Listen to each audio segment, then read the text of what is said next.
Anxiety control ചെയ്യാനുള്ള ഒരു simple super ടെക്നിക്കാണ് ഈ വീഡിയോയിൽ പറയാൻ പോകുന്നത്. പലപ്പോഴും നമുക്ക് ആൻസൈറ്റി ഉള്ള ആൾക്കാർക്ക് അത് വരുന്ന സമയത്ത് ഒട്ടും കൺട്രോൾ ചെയ്യാൻ പറ്റില്ല. റേസിംഗ് തോട്ട്സ് വരും, കൈയൊക്കെ ഭയങ്കരമായിട്ട് വേർക്കും, ഷിവർ ചെയ്യും, നമുക്കൊന്നും മുന്നോട്ട് ചെയ്യാൻ പറ്റില്ല.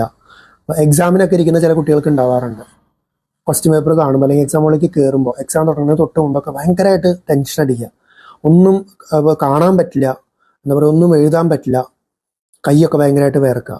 അപ്പോൾ ഇതൊക്കെ കൺട്രോൾ ചെയ്ത് ഇമ്മീഡിയറ്റ് ആയിട്ട് പെട്ടെന്ന് in A span of second control ചെയ്തിട്ട് നമുക്ക് പ്രസന്റ് മൊമെന്റിലേക്ക് തിരിച്ചു വന്ന് നമ്മുടെ ആക്ടിവിറ്റി ഈസി ആയിട്ട് ചെയ്തു തീർക്കാൻ പറ്റുന്ന ഒരു ടെക്നിക്കാണ്. ഒബ്ജക്റ്റ് ഹാൻഡ് ഷിഫ്റ്റ് എന്നാണ് പേര് ഈ ഒരു ടെക്നിക്കിൻ്റെ.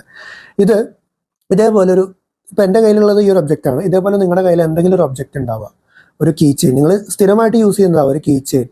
എക്സാമിന് പോകുന്ന കുട്ടികൾക്കാണെങ്കിൽ പെന്നിൻ്റെ ടോപ്പ് അല്ലെങ്കിൽ റബ്ബർ, ഇങ്ങനെ എന്തെങ്കിലും ഒരു സാധനം നിങ്ങൾ കയ്യിലെടുക്കുക. കയ്യിലെടുത്തിട്ട് ആദ്യം നിങ്ങൾ കയ്യിൽ അതൊന്ന് ഫീൽ ചെയ്യുക.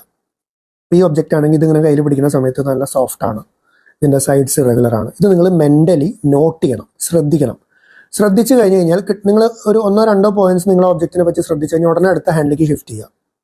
ദെൻ ആ ഹാൻഡിലും നമ്മളിത് ഫീൽ ചെയ്യുക. പുതിയതായിട്ട് എന്തെങ്കിലും നമുക്ക് ഫീൽ ചെയ്യാൻ പറ്റുന്നുണ്ടോ എന്ന് നോക്കുക, അത് മെൻ്റലി നോട്ട് ചെയ്യുക. ദെൻ അത് കഴിഞ്ഞ് അടുത്ത ഹാൻഡിലേക്ക് ഷിഫ്റ്റ് ചെയ്യുക. ഇങ്ങനെ ഒരു 10 to 15 times hand to hand shift ചെയ്തുകൊണ്ടിരിക്കുക. ഇങ്ങനെ ഷിഫ്റ്റ് ചെയ്യുമ്പോൾ മാക്സിമം ഇതിന് നമുക്കൊരു 20 സെക്കൻഡ് അല്ലെങ്കിൽ 30 സെക്കൻഡ് എടുക്കുള്ളൂ. ഇത് ചെയ്യുമ്പോൾ എന്താ സംഭവിക്കുന്നതെന്ന് പറഞ്ഞുതരാം. നമ്മൾ സ്ഥിരമായിട്ട് ആൻസൈറ്റി ഉള്ള ആൾക്കാർക്ക് ഇങ്ങനെ പെട്ടെന്ന് എങ്ങനെ ആൻസൈറ്റി കൂടുമ്പോൾ അല്ലെങ്കിൽ സ്ട്രെസ് കൂടുന്ന സമയത്ത് അവിടെ ബ്രെയിനിൽ സ്ഥിരമായിട്ട് സ്ട്രോങ് ആയിട്ട് ന്യൂറൽ പാത്വേ ആക്ടിവേറ്റ് ആവും. ഇതിനകത്ത് നമ്മുടെ ഇമോഷണൽ പാർട്ടായിട്ടുള്ള അമിഗ്ഡാലയൊക്കെ ഭയങ്കരമായിട്ട് ആക്ടിവേറ്റഡ് ആയിരിക്കും. ഈ ഒരു ടെക്നിക്ക് ചെയ്യുമ്പോൾ എന്താണെന്ന് വെച്ച് കഴിഞ്ഞാൽ പുതിയൊരു ന്യൂറൽ പാത്വേ അവിടെ ഫോം ചെയ്യും. അതെന്താണെന്ന് വെച്ച് കഴിഞ്ഞാൽ ഈ ഇമോഷണൽ ബ്രെയിൻ ഒന്ന് കുറഞ്ഞിട്ട് നമ്മുടെ ലോജിക്കൽ ബ്രെയിൻ അവിടെ വർക്ക് ചെയ്യാൻ തുടങ്ങും. പ്രീഫ്രോണ്ടൽ കോർട്ടെക്സ് എന്നൊക്കെ പറയുന്ന ഫോക്കസിനെയും ലോജിക്കൽ തിങ്കിങ്ങിനെയൊക്കെ കൺട്രോൾ ചെയ്യുന്ന ഏരിയ പെട്ടെന്ന് ആക്ടിവേറ്റ് ആവും.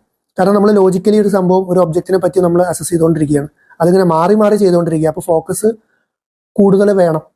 അപ്പോൾ ഇങ്ങനെ വരുന്ന സമയത്ത് എന്താണെന്ന് വെച്ച് കഴിഞ്ഞാൽ പഴയ ആൻസൈറ്റിയുടെ പാത്വേ പതുക്കെ പതുക്കെ ഡൗൺ ആവും, പുതിയ ഫോക്കസിൻ്റെ അല്ലെങ്കിൽ ലോജിക്കൽ തിങ്കിങ്ങിൻ്റെ പാത്വേ അവിടെ സ്ട്രെങ്തനായിട്ട് വരും. അതിനകത്ത് കൺസിസ്റ്റൻ്റ് ആയിട്ട് പ്രാക്ടീസ് ചെയ്യുമ്പോൾ എന്താണെന്ന് വെച്ച് കഴിഞ്ഞാൽ ഓട്ടോമാറ്റിക്കായിട്ട് നിങ്ങൾക്ക് പിന്നീട് ആൻസൈറ്റി വരുന്ന സമയത്ത് നിങ്ങളുടെ തോട്ട്സും നിങ്ങളുടെ ഈ എന്താ പറയുക ആൻസൈറ്റി അല്ലെങ്കിൽ ആ ഇമോഷൻസിനൊക്കെ പെട്ടെന്ന് നിങ്ങൾക്ക് കൺട്രോൾ ചെയ്യാൻ ഓട്ടോമാറ്റിക്കായിട്ട് നിങ്ങൾക്ക് പറ്റും. കാരണം പുതിയ പാത്വേ അവിടെ സ്ട്രോങ് ആയിട്ട് വരുന്നുണ്ട്. അപ്പോൾ എക്സസൈസിൻ്റെ പേര് മറക്കണ്ട, ഒബ്ജക്റ്റ് ഹാൻഡ് ഷിഫ്റ്റ്.